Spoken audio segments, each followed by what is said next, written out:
খালি ইসলামকে গালি দেওয়ার কারণে দিল্লিতে ঠাঁই পেয়েছে, ইসলামকে গালি দেওয়ার কারণে তাকে বডিগার্ড ঘিরে রেখেছে, নবী মুহাম্মদ সাল্লাল্লাহু আলাইহি সাল্লামকে গালি দেওয়ার কারণে তাদেরকে সুরক্ষা দেওয়া হচ্ছে। যেহেতু ইসলামকে গালি দিয়েছে মানে ভালো কাজ করেছে। আর আপনারা কেউ দুঃখ নেবেন না, এরকম বেঈমান নবীজিকে ইসলামকে গালি দেওয়ালা আজকের জন্ম নয়, এই গালিটা আজ থেকে নয়, যেদিন থেকে মুহাম্মদ সাল্লাল্লাহু আলাইহি সাল্লাম ইসলামে ঈমানরা স্টার্ট করেছে নবীজির বিরোধিতা, আর আজও চলছে, কিয়ামতের সকাল পর্যন্ত চলবে বিরোধিতা। নবী মুহাম্মদ সাল্লাল্লাহু আলাইহি সাল্লাম কাবা ঘরে কোরআন পড়ছেন, কোথায় বললাম? কাবা ঘরে। বেঈমান কাফের তারা বাইরে পাঠালেন। وقال الذين كفروا لا تسمعوا لهذا القرآن والغوا فيه لعلكم تغلبون। হে নবী, বেঈমান কাফেররা বাইরে তাবলীগ করছে, নবী মুহাম্মদ সাল্লাল্লাহু আলাইহি সাল্লাম যে কোরআন তেলাওয়াত করছে সে কোরআন তোমরা শ্রবণ করো না, শোনো না, হাততালি মারো আর কানেতে আঙুল দাও। ইমানদারির সঙ্গে বলুন, ইসলামকে রুকা গেছে? রুখতে পেরেছে? আজ পৃথিবীতে 250 কোটি মুসলমান, বলুন সুবহানাল্লাহ, 250 কোটি, রুখতে পারেনি। এখনো দ্রুত গতিতে ইসলাম ছুটছে। তসলিমা নাসরিন চন্দ্র, রাজা রামমোহন রায়, স্বামী বিবেকানন্দ আমেরিকার শিকাগো শহরে দাঁড়িয়ে বলেছেন, পৃথিবীতে যদি আমি কেউ কি মহামানব মনে করি, তিনি হচ্ছেন হযরত মুহাম্মদ মুস্তাফা, বলুন সাল্লাল্লাহু আলাইহি ওয়াসাল্লাম। তাহলে নূপুর শর্মা কি স্বামী বিবেকানন্দের থেকে দামি লোক? না। এই প্রসঙ্গে একটা কথা বলি, আমাকে একবার বর্ধমানে খুব বড় ডাক্তার, এশিয়া মহাদেশের 3টে হার্টের ডাক্তারের মধ্যে উনি একজন, ডাক্তার আজিজুল হক, মৌলবি ছাড়া ধরতে পারবেন না, এত বড় বড় দাড়ি, 5 ওয়াক্তের নামাজি, কলকাতায় থাকে, বর্ধমানে একদিন বসে প্রতি মাসের 28 তারিখে, ওই করজেন গেটের কাছে মল্লিক বাজারের ওপরে বসে, বেশি রুগী দেখে না, 20টা না 25টা রুগী দেখেন। ওনার বাড়িতে পার্সোনাল প্রোগ্রাম করেছিল, আমি তখন খাগড়াগড় মাসায় থাকতাম, গেছি, প্রোগ্রাম শেষ হলো, ওনার একজন রিলেটিভ যাদবপুর বিশ্ববিদ্যালয়ের প্রফেসর, তিনি আমাকে খাবার সময় জিজ্ঞেস করলেন, মৌলী সাহেব একটা প্রশ্ন করবেন? করুন। আচ্ছা, আপনারা বললেন ইমানদার মমিন ব্যক্তিরা জান্নাতে যাবে, ভালো লোকরা জান্নাতে যাবে। কবিগুরু রবীন্দ্রনাথ ঠাকুর তো ভালো লোক, ঈশ্বরচন্দ্র বিদ্যাসাগর ভালো লোক, তারা মানুষের সমাজের উপকার করেছে। স্বামী বিবেকানন্দ, বঙ্কিমচন্দ্র, রাজা রামমোহন রায়, এরা সমাজসেবী ছিল, সমাজের উপকার করেছে, আমরা 100%। এখন এইখানে একটা মাসলা শুনেলেন, আপনারা কি বলছেন শুধু মুসলিম আমরাই ভালো কাজ করি, কোনো হিন্দু ব্যক্তি ভালো কাজ করে না? কথা বলেন, অনেকজন করে, কতজন করে, খুব ভালো কাজ করে, অনেক ভালো ব্যক্তি আছে, সমাজ সেবা করে, মানুষের উপকার করে। এখন জান্নাত আর জাহান্নামের মাসলা এখানে হচ্ছে, যারা ঈমান আনেনি, আল্লাহর প্রতি বিশ্বাস আনেনি, নবী মুহাম্মদ সাল্লাল্লাহু আলাইহি সাল্লামকে বিশ্বাস করেনি, যদি কেউ এরকম ব্যক্তি থাকে আর ভালো কাজ করে, তার বদলা আল্লাহ তাকে দুনিয়াতেই দিবে, পরকালে আর কিচ্ছু থাকবে না। এইটা হচ্ছে মাসলা সহি। কেন? যদি বলেন দুনিয়াতে কি পেল, আমি বলছি যতদিন স্কুল, কলেজ, ইউনিভার্সিটি, কিয়ামত পর্যন্ত আপনি যে কোনো স্কুলে যান, প্রাইমারি, শিশু শিক্ষা কেন্দ্র, হাই স্কুল, কলেজ, ইউনিভার্সিটি, যেখানে যাবেন, হেডমাস্টার যে অফিসে বসে তার মাথার উপরে কার ছবি টাঙানো থাকে? কাজী নজরুল ইসলাম, কবিগুরু রবীন্দ্রনাথ ঠাকুর, বঙ্কিমচন্দ্র, শরৎচন্দ্র, স্বামী বিবেকানন্দ মাথার উপরে টাঙানো থাকে, থাকে না? থাকে না? আমাদের সমাজে আপনারা তাকালে দেখবেন তাদের জন্ম মৃত্যু বার্ষিক পালন হয়, হয় না? হয় না? ইসলামী শরীয়তে হারাম, আমাদের শরীয়তে জন্মদিন পালন করা যাবে না, তবে পানাগড় কাঁকুড়া কৈচরের লোকের একটু পয়সা হলে করবেন, তাই না? করে না। পানাগড়ে বাস করছে, বাড়ি করেছে স্ট্যান্ডার্ড, পাশে ইহুদি খ্রিস্টানরা বাস করে, কিছু বেঈমান কাফের, ওরে বাবরে তার ছেলে জন্মদিন পালন করছে, টাকা হয়েছে। তো আমাদের দেশের লোকের একটা গোলমাল আছে, একটু যদি পয়সা হয় তার চলন আলাদা হয়ে যায়, তার বলন আলাদা হয়ে যায়। কি বুঝলেন? আমি ওই আপনাদের এখান থেকে ঢুকে গিয়ে, ওইটা হচ্ছে বিষ্ণুপুর গ্যাড়াইয়ের পাশে, না, আমি জলসায় গিয়েছিলাম। তো আমাকে একজন বললে যে অমুক দাতা, যেমন লেখা আছে আপনার বীরভূমের দাতা বাবা লেখা আছে না, অনেকজন গাড়িতে দাতা বাবার দান লিখেছে, হারাম। দাতাকে কথা বলে না, আল্লাহ ছাড়া কেউ কি দাতা বলা যাবে না। দেনেওয়ালা মালিক আল্লাহ। মাল আমার কাছে আছে, আমি ইনাকে দান করছি, ঠিক আছে, কিন্তু সে মাল আমার নিজস্ব নয়, আল্লাহর দেওয়ার নিয়ামত। কিছু আমাদের দেশে জিলাপি হুজুর গুটকাখোরগুলো বলছে যে আরে মানুষ তো তুমি মাল দান করো, তা তুমি দাতা। কে বললে ওটা দাতা? ওটা সামাজিক দাতা, কিন্তু অরিজিনাল দেনেওয়ালা তিনি হচ্ছেন আল্লাহ। আচ্ছা, যে মানুষ মারা যায় সে কিছু দেয়? কথা বলেন, কিচ্ছু দেয় না। যাই হোক, ওটা পরে আলোচনা করব। এখন ভারতে 10 কোটি মুসলমান আছে, তার মধ্যে 31 কোটি মুসলমান। 10 কোটি মুসলমান আছে কিনা সন্দেহ আছে। যদি বলেন কেন, এই থানাটা কাঁকসা থানা তো, বুধবুধ, আচ্ছা বুধবুধ থানা, তাহলে তো আরো সুবিধা হলো। কথা বুঝতে পারেন, বুধবুধ থানা। আমি অনেক দিন আগে বুধবুধ টাউনে, বুধবুধ বাজারে দেখবেন একটা মসজিদ আছে, দেখেছেন বাজারে? আমাকে ওরা জানি না কিছু ছেলে বললে उनको बुला लीजिए, अच्छा तकरीर करते हैं मौलवी शौकत साहब का लड़के को। আমাকে ডাকলে আর বললে রাঁচি থেকে পৃথিবীর সব থেকে দামি মুফতি আসছে। আমি শালা কি দেখবো একবার, কত বড় মুফতি। স্টেজে 7খানা গুটকা ছিঁড়ে মুখে ভরে এলো, বাস্তব কথা বলছি, 7টা গুটকা ছেড়ে আমার পাশে বসে মুখে ভরলে। তো আমি বয়ান শুরু করলাম, আর আশেপাশের যতগুলো জিলাপি হুজুর ছিল তারা খালি ছুটে বেড়াচ্ছিল, इनको उतार दो, साला काफिर है, वहाबी है, इनको निकालो, इनका तकरीर नहीं चलेगी। আর আমাদের পুরুষ তো জানছেন কত ভালো গ্রাম, 4-5টা ছেলে আমার এলো, আমি বললাম যে দেখবি খাসির গোশত ভুনা আর খাস চালের খিচুড়ি করেছে। বলছে হুজুর একটু লাইন করে দেন, ভাই তোরা আমার সাথে খাবি, চিন্তা নাই, আয় খালি জলসা শুনতে। তারা তো জলসা শোনার লোক নয়, কিসের খাবার লোক। আমরা চুচলাই যখনই বাইরে বলছে 4-5টা বলবি ইনকো উতার দো, इनका तकरीर नहीं सुना जाएगा, ये काफिर है, वहाबी है और फुलाने हैं। তখন এরা 3-4 জন বলছে যে ইয়াসিন সাহেবকে নামালি বোম চার্জ করে দেবো, যা হবে হবে।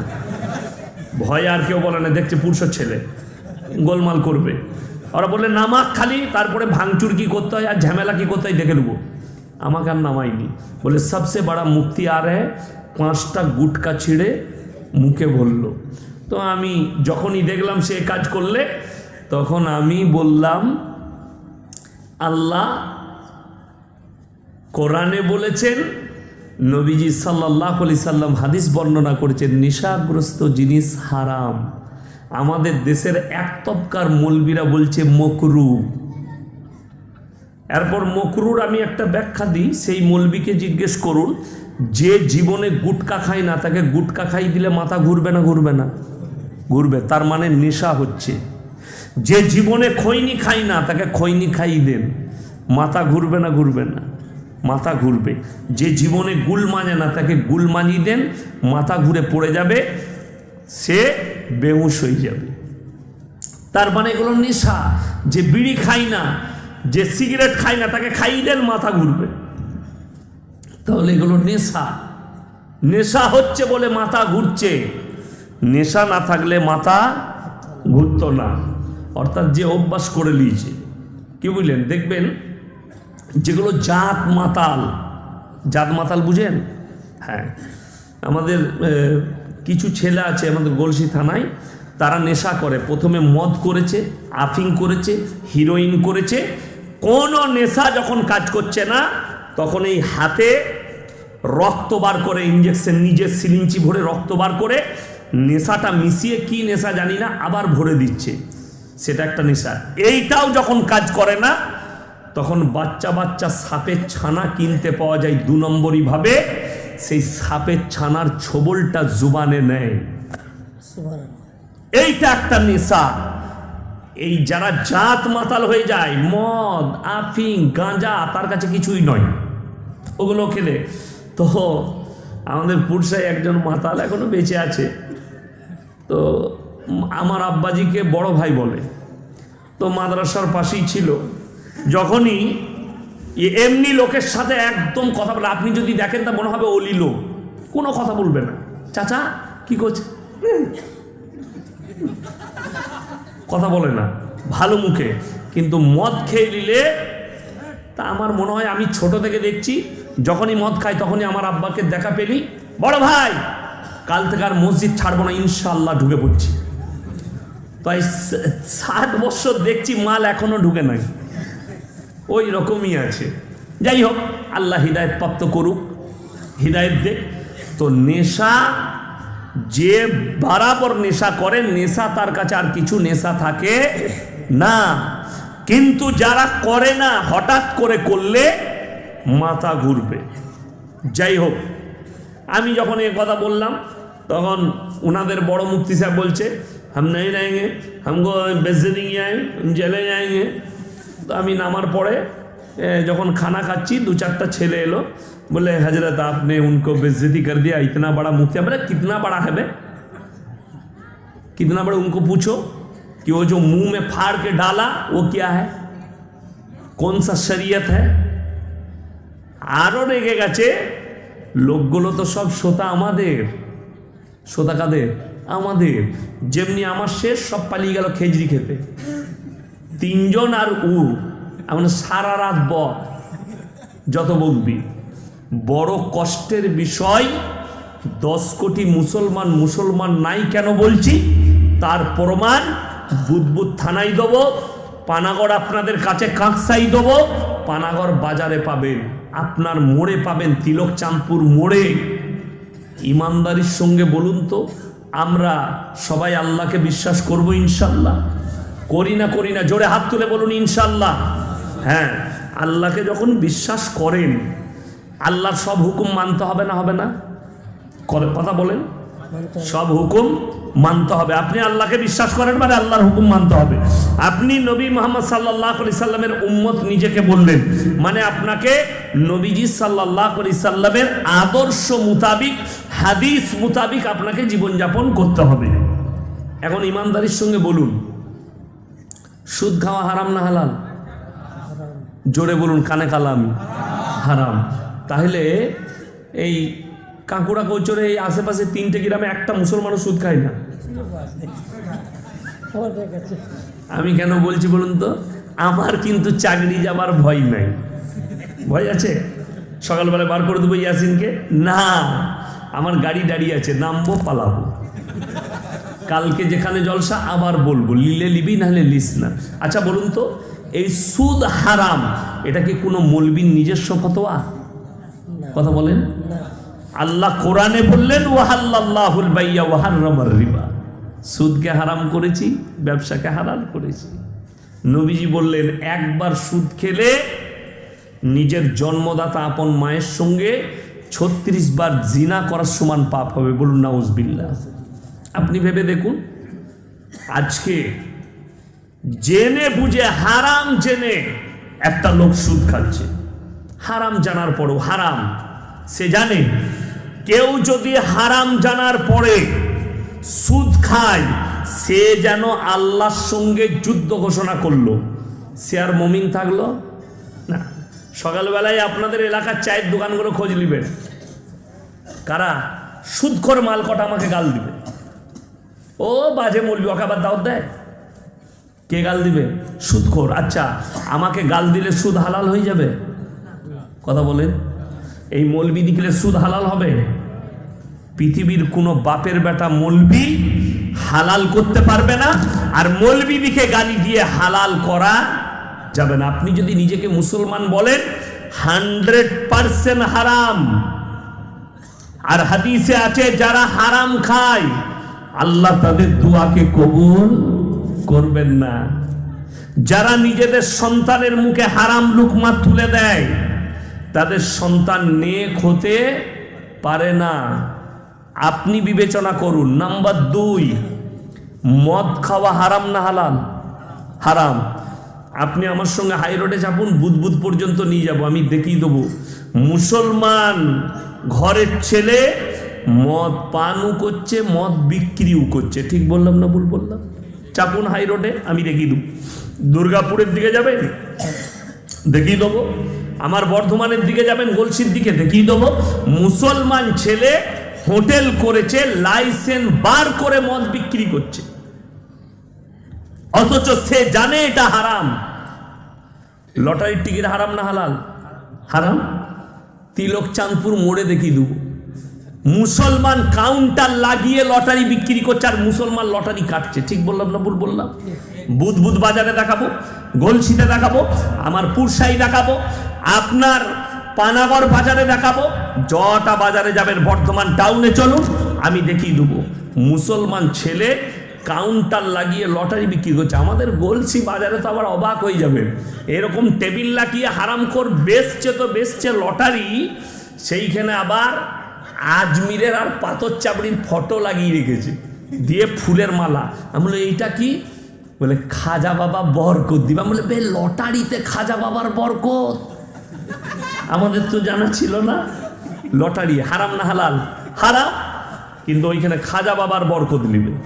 আমরা বললি খারাপ বলবি, গালি দেবে, কিন্তু বাস্তব চিত্র বলছি, তারা বরকত মনে করে। আচ্ছা, যারা লটারি বিক্রি করে তারা মসজিদে আসে না? আসে না? কথা বলেন। নামাজ পড়ছে, আতর লাগিয়ে ফাঁস কাতারে নামাজি। কি বুঝলেন? একটা গুদা বাংলায় কথা আছে, বগলে গুয়ের গন্ধ আর বাপ নাম রেখেছে আতর আলী। কি বুঝলেন? নাম হচ্ছে আতর আলী, কিন্তু বগলে গুয়ের গন্ধ। এ লটারির টিকিট কাটছে, মানে একদম সম্পূর্ণ হারাম। লটারি বেচছে, কিন্তু হজরত গোলাপের আতর লাগিয়ে ফাঁস কাতারে এসে ওরে জুম্মার দিনে মলি সাহেবের খুতবা শুনবো আমি। কি বলেন? আর মলি সাহেব যখন খুতবা দিচ্ছে, তোমরা সবাই নামাজি হবে, ই হবে, হ্যাঁ আল্লাহকে তোমরা ভয় করো, এই তখন মাথা লড়াচ্ছে। মানে এত বুঝেছে ও, এত ভয় আল্লাহকে করে। ওই জন্য আমি মাঝে মাঝে বলি, কেউ কি যখন নামাজের দাওয়াত দিই না, আমি দেখেছি তো আমাদের গ্রামে ওই তবলিগের সাথী ভাইরা আসে, গাছ করছে, এক কাছে দাঁড়িয়ে আছে, লোক দিকে ভাই চায়ের দোকান থেকে এসো, আমির সাহেব এসছে কথা বলবেন। আমির সাহেব বললে ভাই তোমরা নামাজ পড়ো, রোজা রাখো, আর মগরিবের সময় আমাদের মাসোয়ারা আছে, একটু মসজিদে আসবো। এখানে দুটো কোয়ালিটির মাল থাকে। কটা? দুটো। একজন বলে ইনশাল্লাহ দেখছি মসজিদে যাব, নামাজ পড়বো, আর একজন বলে ইনশাল্লাহ যাচ্ছি, মানে ই মোটেই যাবে না।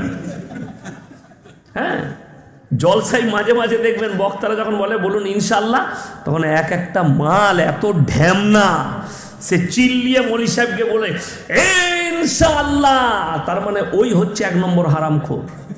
ও মজাক করছে না, মজাক করো না দিনকে নিয়ে।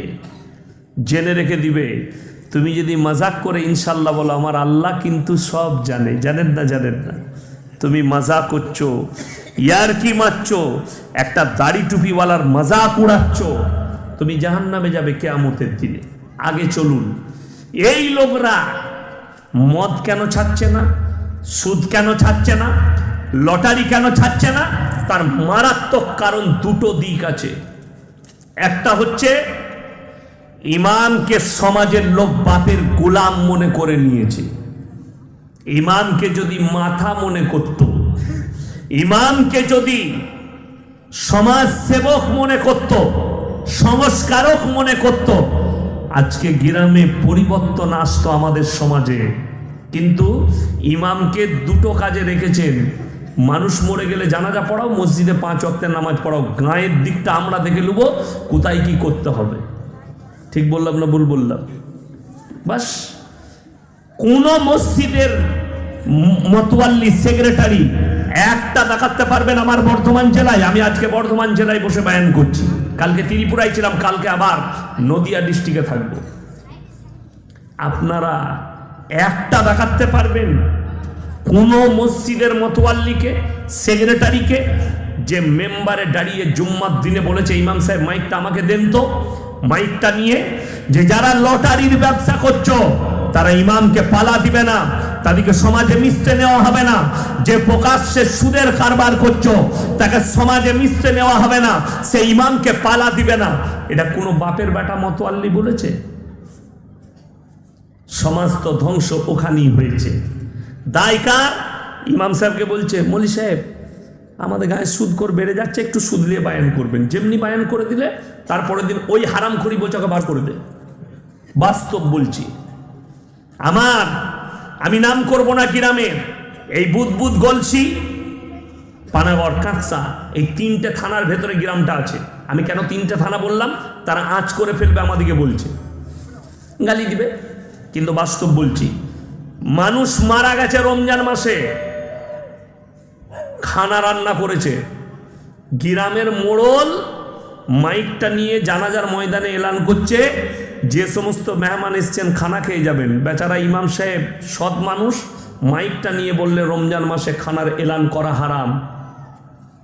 বিশ্বাস করুন, তারপরের দিন সকালবেলায় মসজিদ কমিটি তাকে তাড়িয়েছে মসজিদ থেকে।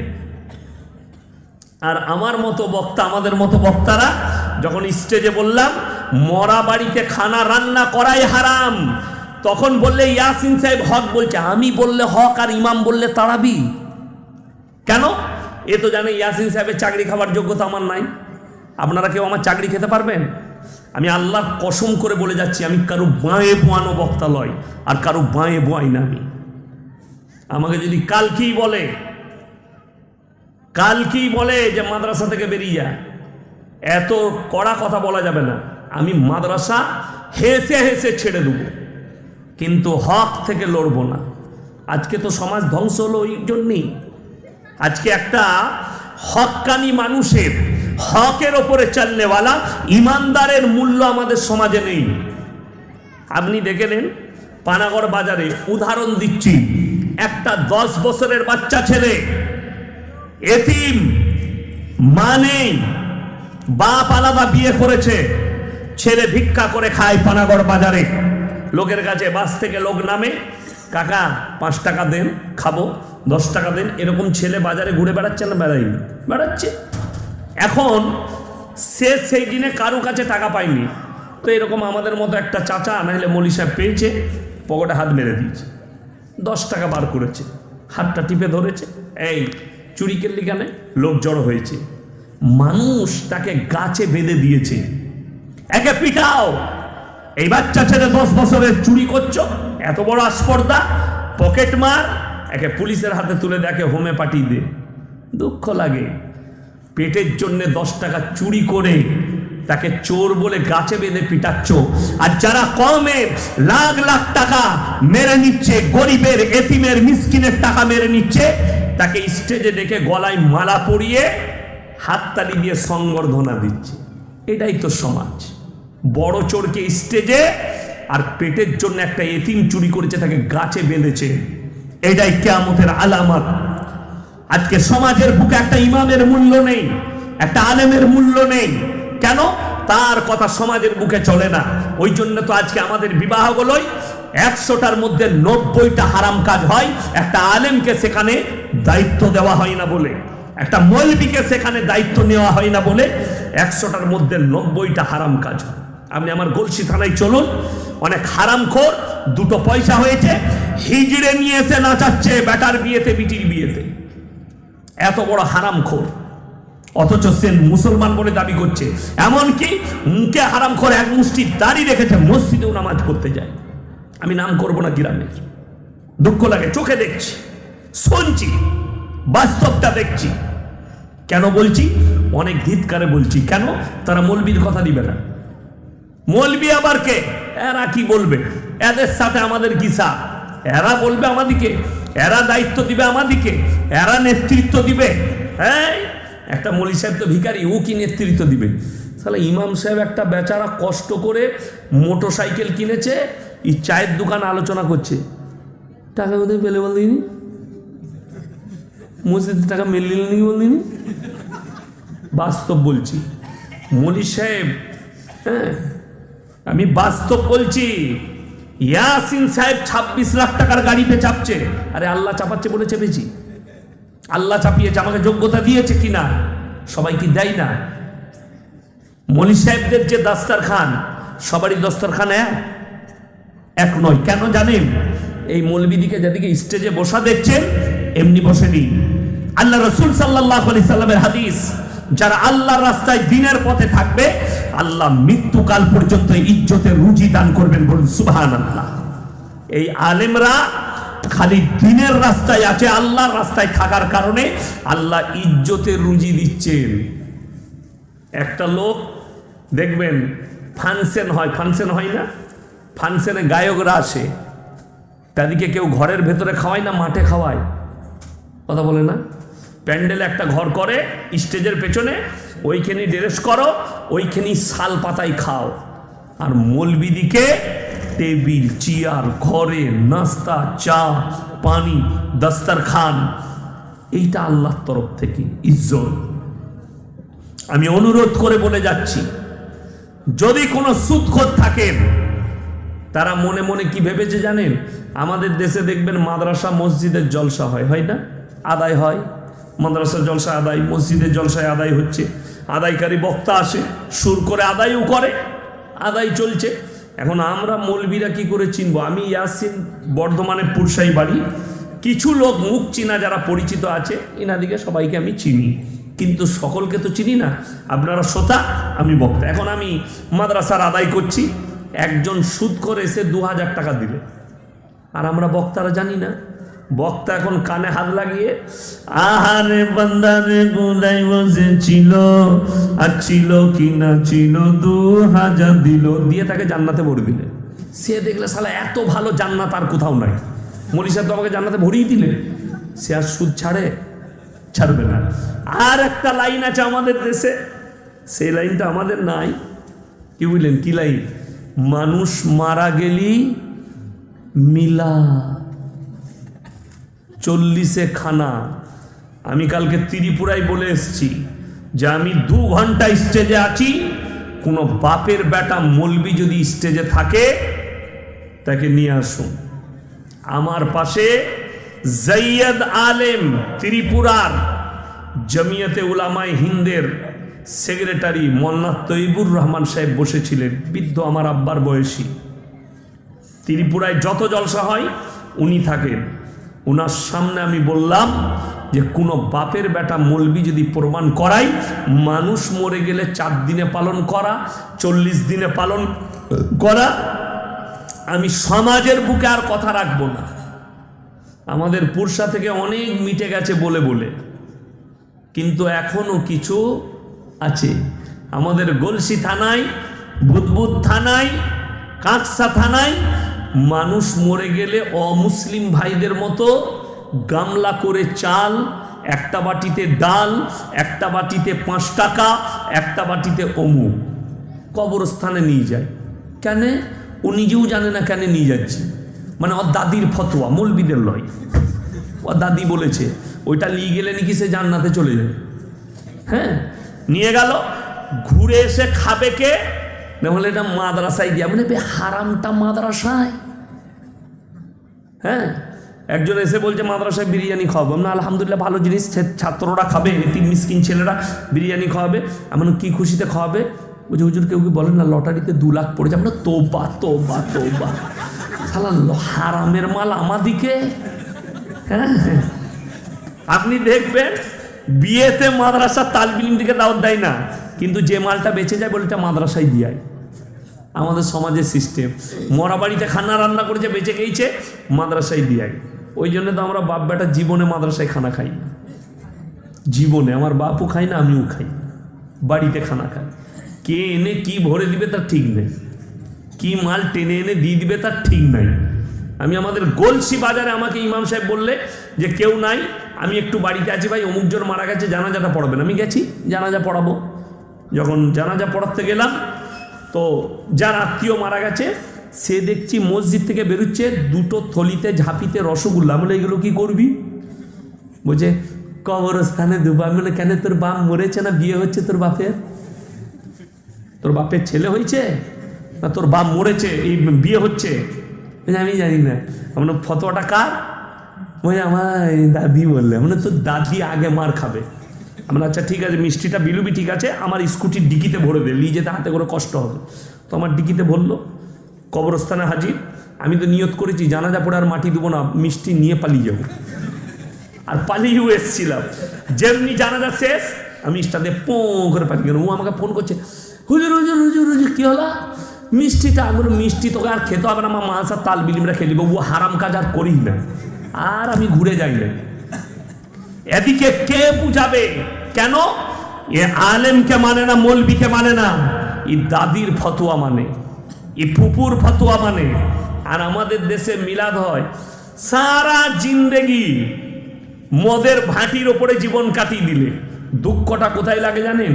এই আমাদের বর্ধমান জেলার ছেলে বালির লরি চালায়, পাথরের লরি চালায়, সিমেন্টের লরি চালায়। চালাই না? চালাই না। খবর পেলাম যে অমুক ভাই ডানকুনিতে অ্যাক্সিডেন্ট হয়ে মারা গেছে। আহা, ইন্না লিল্লাহি ওয়া ইন্না ইলাইহি রাজিউন। সকালবেলায় গিয়ে তার বাড়িতে বসলাম, চেয়ার লাগানো আছে, আমরা মৌলী সাহেবরা, গ্রামের লোক আছে। ভাই কি করে মারা গেল ভাই? বলছে হুজুর কি বলবো, ছেলেটা লরিতে অ্যাক্সিডেন্ট করেছে। আমি বললাম ভাই ঘুমিয়ে গিয়েছিল? বললে না না, প্রত্যেক দিন 1 বোতল খেত, কালকে 3 খেয়ে নিল। কি দোয়া করবো আপনি শিখিয়ে দেন আমাকে। মৌলী সাহেব দিকে আপনারা শিখান। 3 বোতল খেয়ে অ্যাক্সিডেন্ট হয়েছে, সেই লোকের জানাজা হলো, সেই লোকের মাটি হয়ে গেল, সেই লোকের জন্য দোয়া হলো, সেই লোকের মাইয়াতের মাগফিরাতের দোয়া হলো, চলে গেল। 40 দিন হলো হুজুরকে ডেকে মিলাদ দিবেন। আমি কোনো হুজুরের নাম দেব না, আমি ধরে নেন দাওয়াত দিয়েছেন। আমি আর জানি না কি সারা জিন্দেগি হারাম জানার পর সুদ খেয়েছে। জীবনে মসজিদের মুখটা কোন দিকে দেখেনি। মুসলমান ঘরের মানুষ, জানাজার নামাজ হয়ে গেছে, 40 দিন পরে ইয়াসিনকে দাওয়াত দিয়েছেন। আমি এসে বললাম ভাই বায়ান শুরু করার আগে তাহলে আগে এটা খাবারটা খেয়েলি। দেশি মুরগি আর পরাটার ভুন চালিয়ে দিলাম, নাস্তা পানি হয়ে গেল। এরপর দোয়া করছি, আল্লাহ তুমি জান্নাতুল ফিরদৌস দান করো, আল্লাহ তুমি জান্নাতের আলা মাকাম দান করো বিরহমাতিকা ইয়া আরহামার রাহিমিন। বলে আমি যখন চলে যাচ্ছি, গ্রামের দুটো চাচা বললে হুজুর কানে কানে কথা ছিল। কি বাপ? কাছে এসে কানে কানে বলছে যাকে জান্নাতে বললেন মালটা সুদ করছিলাম না। তোবা তোবা তোবা, কাকে জান্নাতে দিলাম?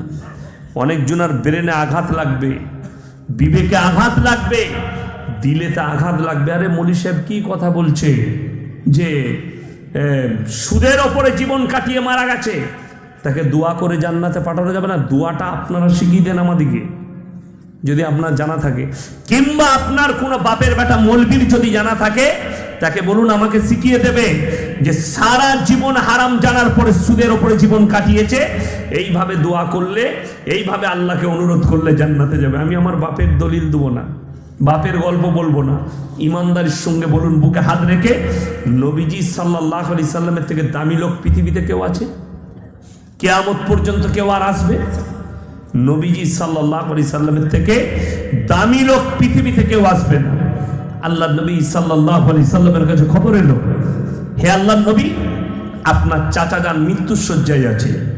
নবীজি ছুটলেন, চাচার হাত টিপে ধরলেন আর বললেন, হে আমার চাচা, আমি তোমার ভাইপো মুহাম্মদ। আল্লাহ নবী, একবার খালি যদি কলমাটা পড়ো, আমি আল্লাহর কাছে তোমার জন্য কেঁদে কেঁদে ক্ষমা চাইবো।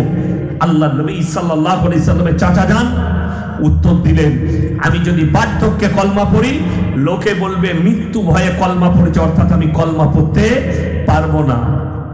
আমার আল্লাহ রাব্বুল আলামিন জিবরিল আমিনকে পাঠালেন, ইন্নাকা লা তাহদি মান আহবাবতা ওয়ালাকিন্নাল্লাহা ইয়াহদি মান ইয়াশা। সকলে বলুন, হিদায়াতের মালিক কে? আল্লাহ। হিদায়াত সেই ব্যক্তি পাবে যে নিজেকে পরিবর্তন করার চেষ্টা করবে। আমি আজকে যারা আছেন, যদি কোনো সুদখোর থাকেন, সে যদি মনে মনে ভাবেন মৌলী সাহেবরা যখন বলছে এত কড়া ভাবে সুদ হারাম, মায়ের সঙ্গে জিনা হবে, জাহান্নামে যেতে হবে, তাহলে আমি আর কাল থেকে সুদ খাবো না, ছেড়ে দেবো, সেই লোকটার পরিবর্তন আসতে পারে।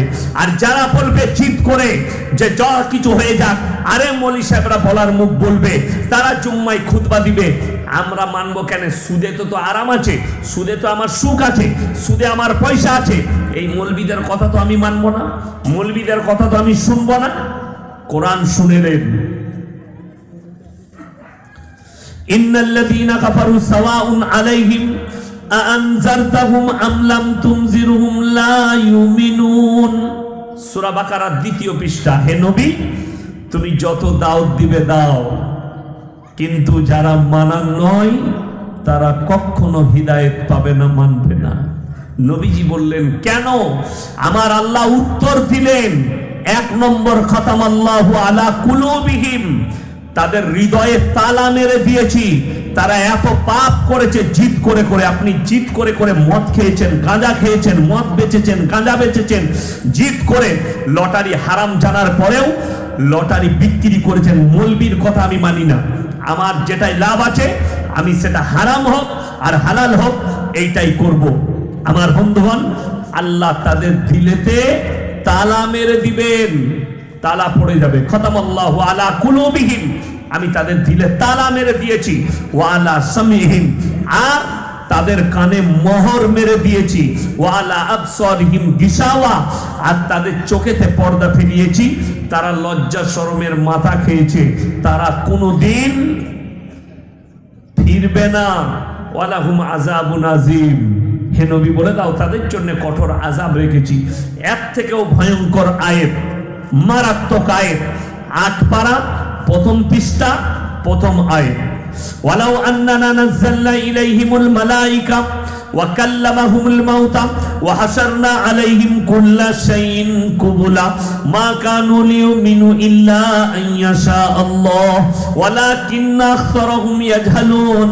ওয়ালাউ আন্নানা নাযালনা ইলাইহিমুল মালাইকা, হে আমার নবী, আমি যদি এদের কাছে ফেরেশতা পাঠাই, মালাইকা মানে হচ্ছে ফেরেশতা, আর তারা যদি দাওয়াত দেয়, ওয়া কাল্লামাহুমুল মাউতা, আর যারা মারা গেছে তোমাদের পূর্বপুরুষ, তারা যদি কবর থেকে উঠে আসে, আর যদি তারা বলে পাপ কাজ করো না, আল্লাহ কবরে কঠিন আযাব রেখেছে, ফেরেশতারা যদি বলেন জাহান্নাম আর জান্নাত রাখা আছে, জাহান্নামে কঠিন আযাব আছে, তোমরা ভালো কাজ করো, আল্লাহকে বিশ্বাস করো, আমার আল্লাহ বললেন তারপরও যারা মানার নয়, হে নবী, তারপরও তারা কখনো মেনে নিবে না।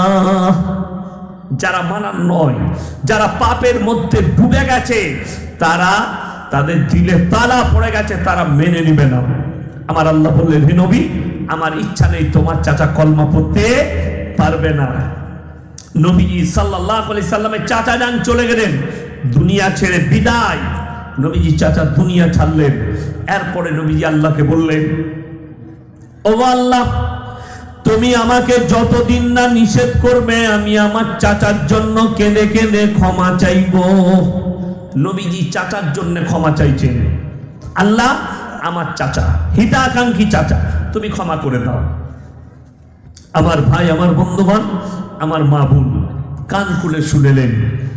আচ্ছা, নবীরা দোয়া করলে আল্লাহ কবুল করেন না? করেন না বাবা? করেন। কিন্তু কোরআন শুনেলেন, আল্লাহ তাআলা নবীজির কাছে জিবরিল আমিনকে পাঠালেন, কোরআন পাঠালেন। মা কানা লিন-নাবিয়্যি ওয়াল্লাযীনা আমানু আইয়াস্তাগফিরু লিল মুশরিকিন ওয়ালাউ কানু উলি কুরবা। হে আমার নবী, যারা মুশরিক হয়ে বেঈমান কাফের বদ্দিন হয়ে মারা গেছে, তাদের জন্য দোয়া করতে পাবে না, যদিও সে তোমাদের নিকটতম আত্মীয় হয়। নবীজি সাল্লাল্লাহু আলাইহি সাল্লাম চাচার জন্য দোয়া বন্ধ করে দিলেন। আর আপনি বলছেন ইয়াসিন সাহেবকে মিলাদে দাওয়াত দেবো, ইয়াসিন সাহেবকে টাকা দেবো, ইয়াসিন সাহেবকে দিয়ে দোয়া করাবো, আর আমার বাপ জান্নাতে চলে যাবে চিরজীবন সুদের উপরে জীবন কাটিয়ে, মদের উপরে জীবন কাটিয়ে। আজকে তো দুঃখ লাগে, মুসলমান ঘরে বাস করছে, নাস্তিক, আল্লাহ মানে না, রসুল মানে না, দিন মানে না, জীবনে নামাজ পড়ে না, সেই ব্যক্তি মারা গেলেও তার জানাজার নামাজ আমাদের সমাজে হচ্ছে। আমি নাম করব না। এই বর্তমান জেলায় এমন একটা গ্রামে দুর্ঘটনা ঘটেছিল কয়েক মাস আগে। দুর্ঘটনা কি? একটা মুসলিমদের মেয়ে, কাদের মেয়ে বললাম? মুসলিম, একটা অমুসলিম ছেলের সঙ্গে পালিয়ে গিয়ে বিয়ে করেছে এবং ফুল লাইভে এসে বলেছিল আমি আমার স্বেচ্ছায় পালিয়ে এসেছি, এই ধর্ম গ্রহণ করেছি, আমার সঙ্গে আমার পরিবারের ইসলামের কোনো সাথ নেই। হয়ে গেল 1 বছর না পেরুতে পেরুতে সে তার মা বাবাকে বলল এখানে আমার কষ্ট হচ্ছে, এখানে আমার অসুবিধা হচ্ছে, তাই আমি আর কাছে থাকতে চাই না। যাই হোক, যে কোনো দুর্ঘটনাবশত আত্মহত্যা হোক, মার্ডার হোক, নিজে থেকে হোক, অসুখে হোক, মহিলাটা সেই বাড়িতে মারা যায়। এরপর পুলিশ প্রশাসন দেখবে কেন মরেছে ওটা জানি না, কিন্তু মারা গেছে। মারা গেছে মানি মাইয়াত, ঠিক কিনা? মারা গেছে মানি শেষ, তার দুনিয়ার জীবন শেষ হয়ে গেল। এখন মেয়ের বাড়িতে লাশ এসছে, মশলা দাঁড়িয়ে গেল, এর জানাজার নামাজ কি হবে, কি করা যাবে? এরপর যার একটু জিলাপি ভালো লাগে সেই হুজুর পড়িয়ে দিবে। তার গ্রামের মৌলী সাহেবকে চাপ দিয়েছে, বেদাতি মৌলী সাহেব পড়িয়ে দিয়েছেন। জানাজা হয়ে গেছে, আমাকে কয়েকজন ফোন করলো, ভাই এটা কি হবে? আমি বললাম তার যারা জেনে শুনে জানাজার নামাজ পড়েছে সেই মৌলবীকে আল্লাহ কঠিন পাকড়াও করবেন কিয়ামতের দিনে। যে মুক্তাদিরা তার জানাজা পড়েছে, যারা দাফন কাফন করেছে। জানাজা মমিনের হয় না বেঈমানের হয়? কথা বলেন, মমিনের। তাইলে যে আমার আল্লাহকে বিশ্বাস করেনি, মুশরিক অবস্থায় মারা গেছে, তার জানাজা কি করে হবে? আল্লাহ নবীজিকে নিষেধ করলেন যে তোমার চাচার জন্য দোয়া চাইতে পাবে না, যেহেতু মুশরিক হয়ে মারা গেছে, কাফের হয়ে মারা গেছে, তার জন্য দোয়া করা যাবে না।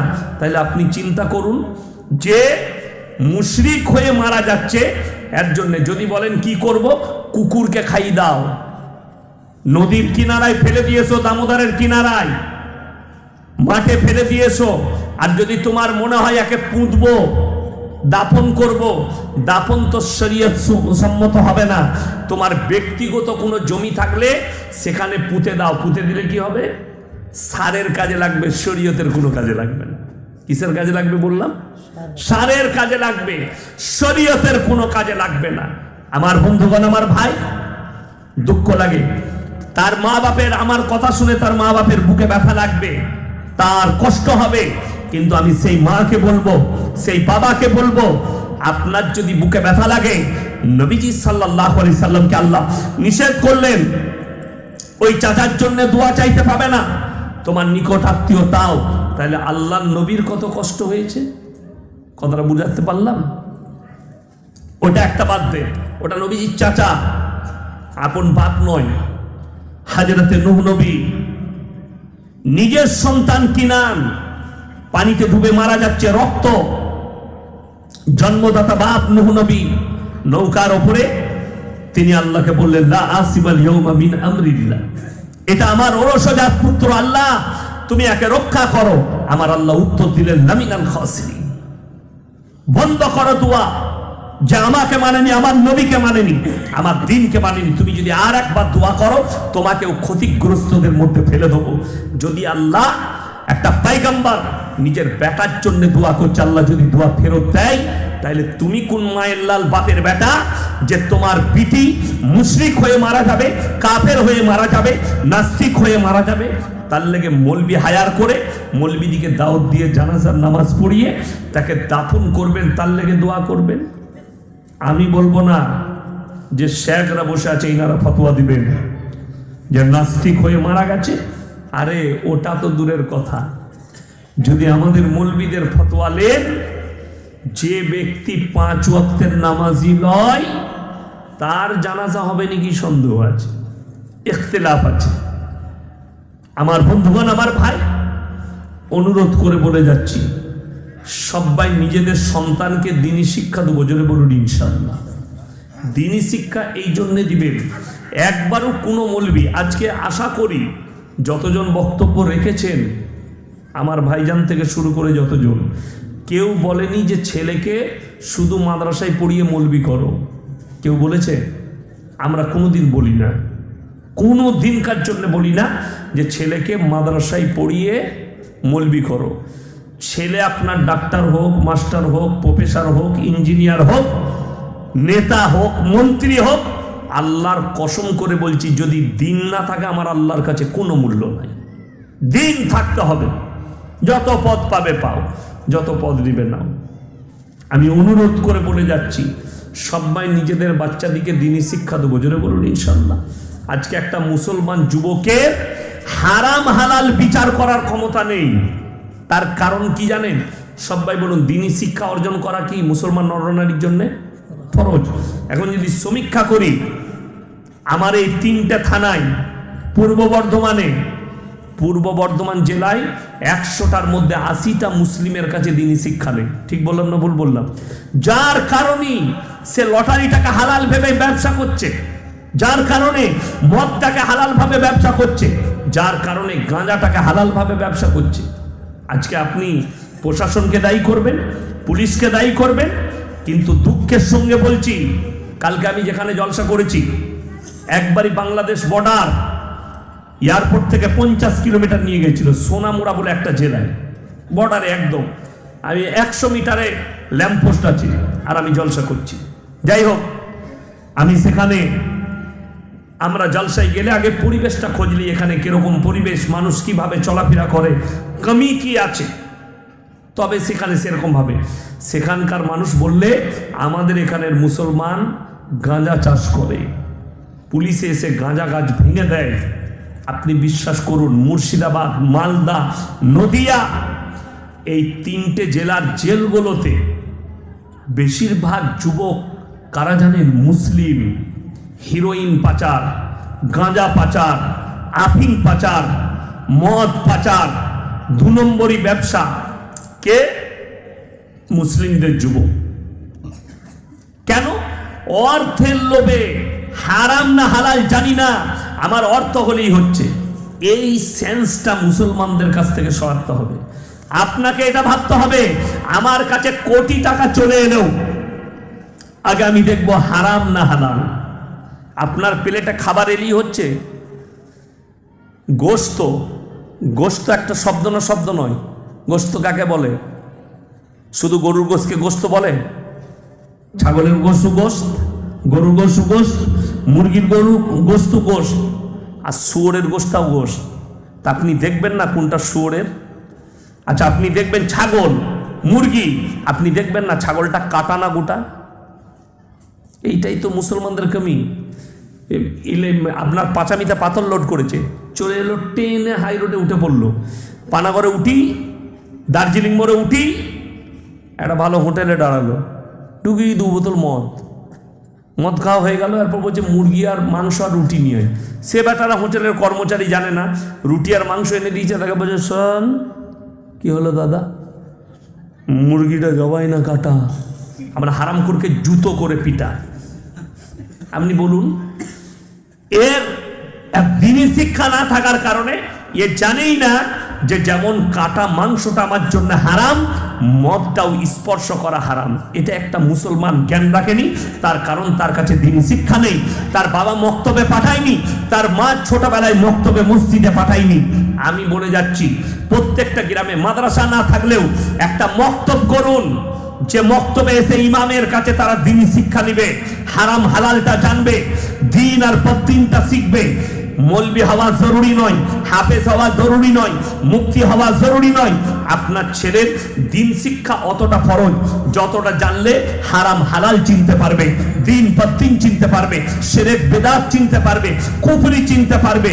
সে যেন বেঈমান কাফেরদের ছোড়া জাল তার ওই ইলমের দ্বারা দেখতে পায়। বেঈমান কাফেররা সূক্ষ্মভাবে জাল ছুটছে, সেই জালে আমরা ফেঁসে যাচ্ছি। সুদ এক্ষুনি বললেন হারাম। জানেন আমরা জলসা করছি, এত জলসা, এত জুম্মায়, প্রতি জুম্মায় খুতবা হয় না, হয় না? হচ্ছে প্রতি জুম্মায় খুতবা।